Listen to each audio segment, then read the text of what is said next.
嗨，大家好，我是爱做美食的于姐。炸红薯丸子到底是加糯米粉好，还是加普通面粉好？这个呀，要根据自己的口味来弄。在我们河南这个地方呀，大部分人都是用普通面粉来炸，因为用普通面粉炸了以后凉了更加好吃。今天呢，我们就用我们河南的传统老方法来给大家炸一个红薯丸子。下面请跟我一起来操作吧。蒸锅里面加适量的清水，把这个篦子给它放上。然后呢，把我们洗干净的红薯给它倒在容器里面，盖住盖子，大火给它蒸40分钟。红薯蒸至软烂以后，给它剥掉外皮。大家可能要问了，为什么不把它切成块蒸呢？切成块蒸的话，它不就是时间会蒸短一点吗？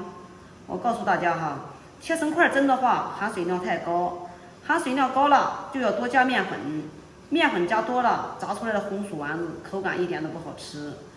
就像这样就可以了。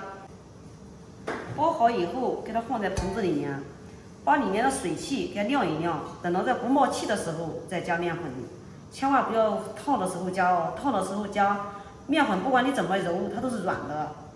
要是急的话，就给它掰开，像这样晾，把里面的水分、热气全部给它晾干。为了让大家心里有个谱呢，给它称了一下，将近750克。我们呢，给它压成泥，压成这样就差不多了。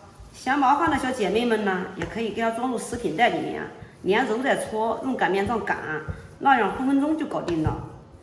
压好以后，我们加20克的白糖，继续给它搅拌均匀。搅拌均匀之后，我们分次加入面粉，给它和成一个软硬适中的面盆儿。给它放在案上，随便给它揉搓揉搓，时间不要揉搓的太时间长，揉时间长它容易起筋，炸出来的红薯丸子它就不松软。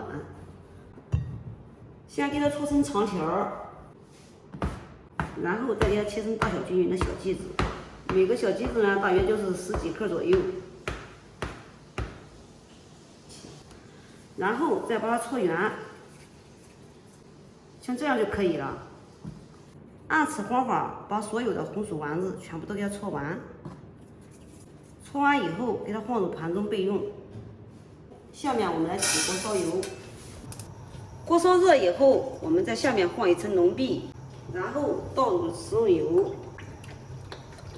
下面放一层浓碧呢，在炸的时候呢，以免红薯丸子下面抗糊，上面呢还没有炸好。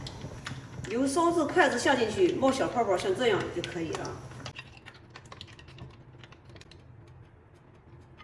火千万不要太大，油温千万不要太高，太高了你还没有下进去，然后呢地瓜丸就已经炸糊了。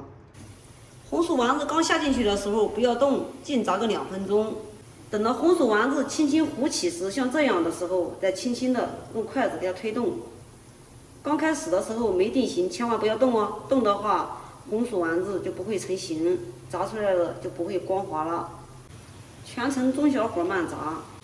炸至都快糊起的时候，这个时候可以把我们这个浓碧给它去掉。炸至全部都糊起，表面金黄的时候，这个时候可以了，关火，我们出锅。好了，我们的地瓜丸子已经炸好了，颜色是十分的漂亮。掰开一个让大家看一下，里面特别的嫩。松软香甜，特别的好吃，有空你也试试吧。哎喂，烫死了！好了，今天的视频就给大家分享到这里吧。我是于姐，如果你喜欢我的视频，请不要忘记关注我哟。感谢您的观看，我们下期再见啦！